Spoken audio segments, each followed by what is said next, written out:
Welcome to the channel, welcome to the channel, welcome to the channel, yeah. Greetings and salutations. Forgive me for the lighting, forgive me for driving, forgive me for everything.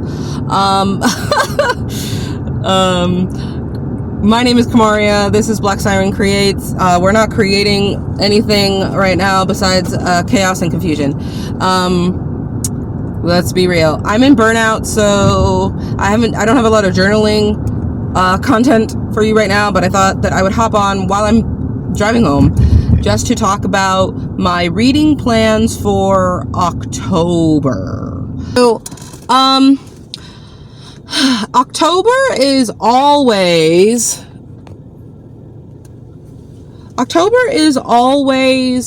reserved for Blackoween.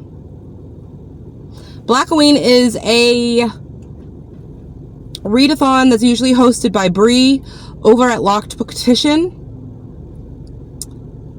And through extenuating circumstances, Bree isn't formally doing Blackoween this year. There's not going to be a whole bunch of videos on her part. She made an announcement video, which I'll put down there somewhere. And, multiple reasons, because life be life and the world's on fire, a lot of stuff going on, but also just something else that, as being a part of a marginalized community and being in spaces that don't want you there or support you or any of those things, it's kind of difficult to navigate a world that forever has treated you less than, and it permeates every fabric of our society. So unfortunately, she doesn't have the support she needs to do it. I see so many readathons that happen where,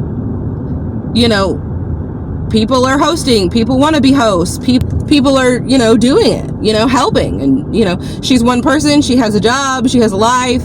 And it's just really disheartening to see all these other, readathons get so much love and support and people wanting to do it because the whole point of the readathon is to get people to read more Black authors and crime fiction. And it's really, really sad that, she couldn't really get the legs off the ground this year. But through no fault of her own, and I just wanted to still show my love and support for Blackoween because it's my favorite readathon. Bree is such a amazing, individual. I mean, I don't know her personally, but she seems like such a amazing individual. And I just want to show her that the people who show up are here, and I think it's so important to support everybody Black. As Issa Rae says, who you rooting for? Everybody Black. So in the most recent years, so Blackoween just started out as we read Black crime fiction. So crime fiction, is the umbrella term, but anything cozy mysteries, thrillers, suspense, horror. And I think last year she expanded to romance for her mom. But I think she tried to make this readathon so inclusive, but still stay true to the message. And, it could be hard when you create something, you put it out into the world. But in the most recent years, she created this world called Tula's Parish. And there are multiple locations in this fictional place. It's based off Louisiana. And each place has its own theme and prompts. So all the subcategories of crime fiction. So you have one that's for like super spooky ghost stories. You have an area for YA and middle grade. You have an area for ghoulies, beasts, vampire, all the monster stories. And then you have cozies, so each area has a theme and different prompts, and you have a role. So depending on your commitment to this readathon, you would choose, okay, I'm going to read 1 or 2 prompts, I'm going to read 3 or 4 prompts, or 5 or 6 prompts. And it was my goal to read every prompt in every location, period. So I could become what she calls the Grand Searcher. So the Grand Searcher, basically, you read every single prompt in every single location. So I have 1 location left, and I really wanted to accomplish it. I want to be the Grand Searcher, and I want to support Bree. And we asked her, it's like, hey, we know you're not doing anything formal this year, but can we still do it if we wanna? And she's like, absolutely, let me know what you're reading. I was like, bet. So my last location is Laissez-Faire Streetcar, which is about traveling, time manipulation, things like that. So I'm a mood reader, so this TBR is tentative and subject to change.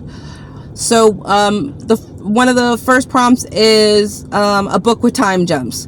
I'm going to read Delicious Monsters, over here somewhere, by Lizelle Sandberry. I've tried to read this book before but wasn't in the mood, but I want to give it another shot.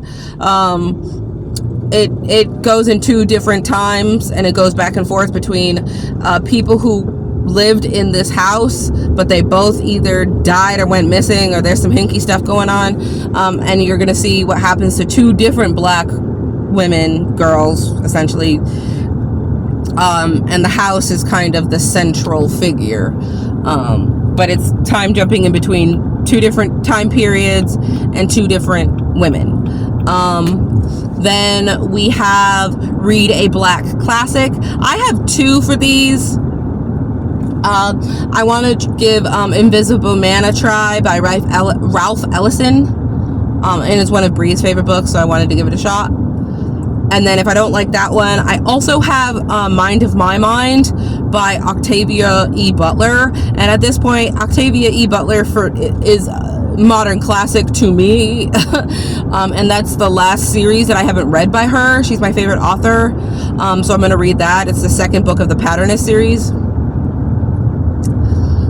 So those are kind of 2 possibilities for that one. Another one is one with traveling. I'm hoping that there's some traveling in some of the books that I chose, because I didn't really know for sure, like specifically in the synopsis it didn't explain or explicitly say traveling, but I have some books that are kind of on the radar by Black authors in kind of the crime fiction genre. We Don't Talk About Carol is on the list. I have a Kosoko Jackson on the list that I might be able to manipulate into the prompts. I have, on my TBR in general, I have Alexis Henderson, which I might be able to fit in. But the traveling prompt is the only one I don't have something explicitly for. So we'll see how that goes. Next prompt is Unreliable Narrator, which I have 2 for that. I have The Between by Tanana Reeve-Dew. I think the main character is having some psychotic mental breaks, so we don't know what's happening with him. Stuff's going on in his life, and it's making him, go a little off the deep end. So we'll see how that one goes. I love Tanana Reeve-Dew. I only got into Tanana Reeve-Dew because of Blackoween. a couple of years ago when I read The Good House, and I love her work. So we'll see how that goes. If I don't like that, I also have When No One Is Watching by Alyssa Cole. It's about a woman in a neighborhood, and there's gentrification going on, but they're like trying to gaslight her, and said, no, that's always been a building owned by a white lady. So I think they gaslight her and make her feel like she's going crazy. So that's unreliable, I suppose. So we have that one on deck. And then one of the last prompts, because there's a free space, so the last prompt, we have read a book from outside of the US. I have a couple for these. I have Nobody Dies Yet. It's by Kobe Benben. He's an author from Ghana. So I was going to give that one a try, and I think it's queer, so that's also checks some of my boxes. If I don't like that one, then I have a couple of books, The Wife of Gods, and maybe another one by Quay Quarty, just to kind of read a Black author from outside the US. So those are some of my possibilities. I just want to support Bree and show her that we still, we'll be here for, next year or whenever she decides to come back and participate. We're here.